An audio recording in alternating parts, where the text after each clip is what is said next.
In a world where millions are starving, America has become the breadbasket as well as the arsenal of democracy. Our farmlands and ranges must produce more food than ever before to supply our own needs and to help our fighting allies. In spite of record-breaking farm production, food requirements are mounting even faster, for American food is being used to defeat the Axis and shorten the war. Americans not in the armed forces will get less of the common foods to which they are accustomed. But by rationing, by sharing what we have, and by using our food supply wisely, our nation at war can still support a healthy, active people. Today, in the great human laboratory of England, the principles of nutrition are being conclusively proven. The subject of this great wartime experiment in food are not white mice or guinea pigs, but human beings fighting for their lives. The average English family has learned the value of food through years of wartime scarcity. Cheese and eggs have been rationed, and the supply of butter is limited to 2 ounces a week. But the English have learned to substitute. Vitamin preparations developed in the laboratory are added to some foods, such as margarine, to enrich the vitamin content. Foods such as the English wheatmeal loaf, dried peas, beans, and cereals have been recognized as nerve conditioners at a time when iron nerves are needed most. Vitamin B foods supply physical energy not only for those in combat duties, but also for English industrial workers who are turning out the weapons of war with the enemy only 20 miles away. Desk workers, also under strain, need energy foods too.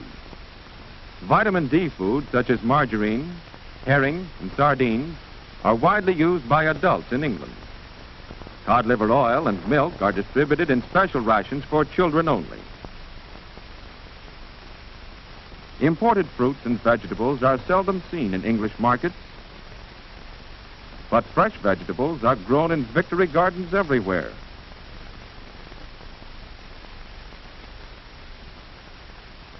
Old and young alike are mobilized for the job, so that the home production of food in Britain has almost doubled. Since the outbreak of the war, 6 million additional acres of English soil have been put under cultivation. No patch is too small to start growing. Soldiers, when off duty, tend their own little plots in the shadow of their guns. For them, food is ammunition. A part of the food grown in English victory gardens is contributed to community kitchens, where balanced, nutritious meals are prepared for all. Because they are learning to use their food supply carefully, many people of Britain are better fed today than ever before. We in the United States have not had our food supplies bombed, burned, or torpedoed.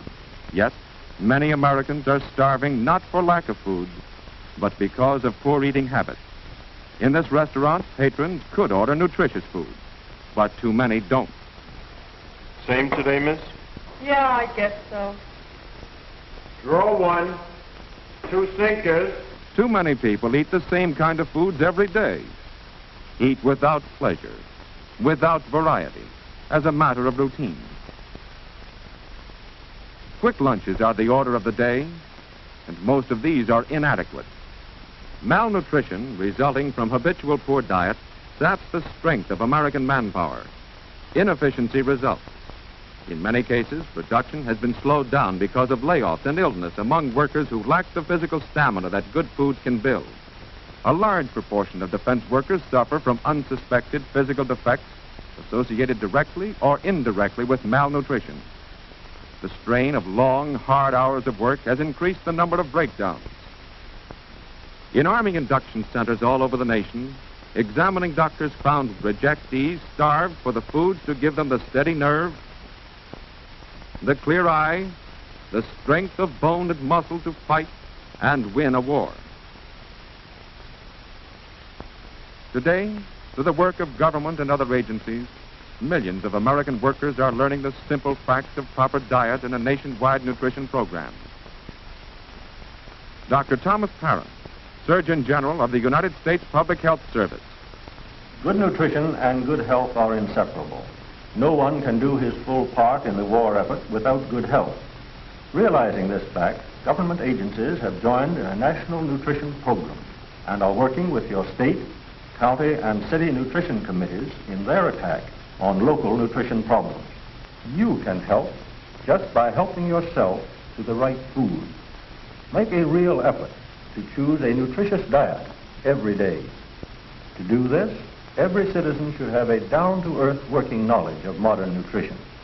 Resolve now to study the daily nutritive requirements recommended by the National Nutrition Program. Study, too, the nutritive values of the many foods now available.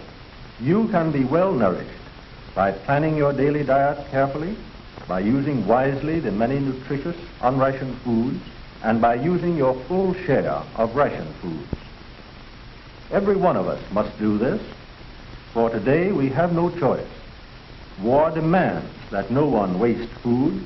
War demands that we use the good foods available to us to build an armor of health.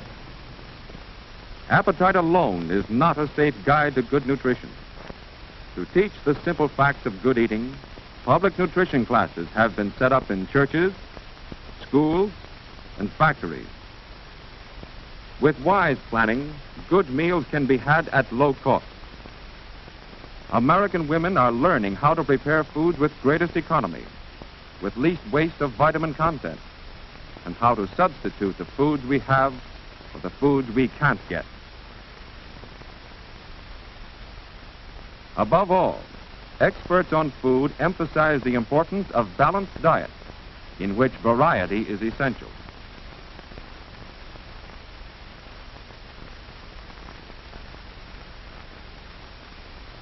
Every American worker should have 3 square meals each day, including foods such as milk and foods made with milk, eggs or other protein foods, and vitamin B foods such as cereal and whole wheat or enriched white bread. A good breakfast is important, but on the job, the worker's lunch pail must supply the necessary energy for the rest of the working day. Sandwiches of meat or peanut butter can be made more appetizing if fresh lettuce is included. Fresh fruits are valuable additions to the worker's noonday meal.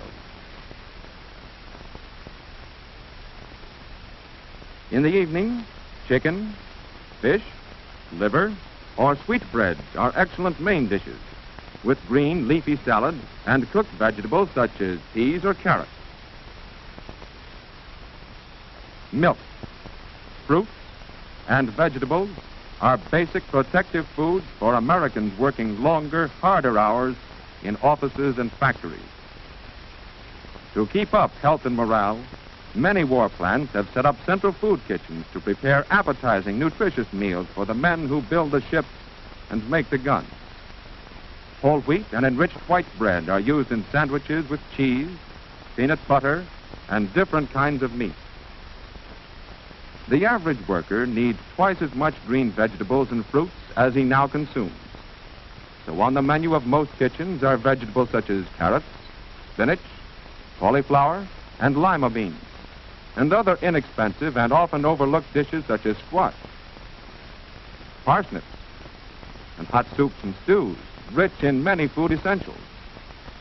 Good foods can increase the worker's efficiency on the job, reduce accidents, waste, and absenteeism due to inadequate diet. The men of our armed forces eat 1/4 more food than they did in civilian life. And in the same way, workers transferring to war jobs from less strenuous work need better food and more of it. At work or at home, in restaurants and cafeterias, in their selection of foods, American workers choose the way to good or to poor health, build or undermine the strength of our nation.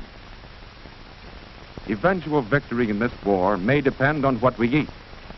And given the national will to do it, we can build here in America a tougher, more vigorous nation.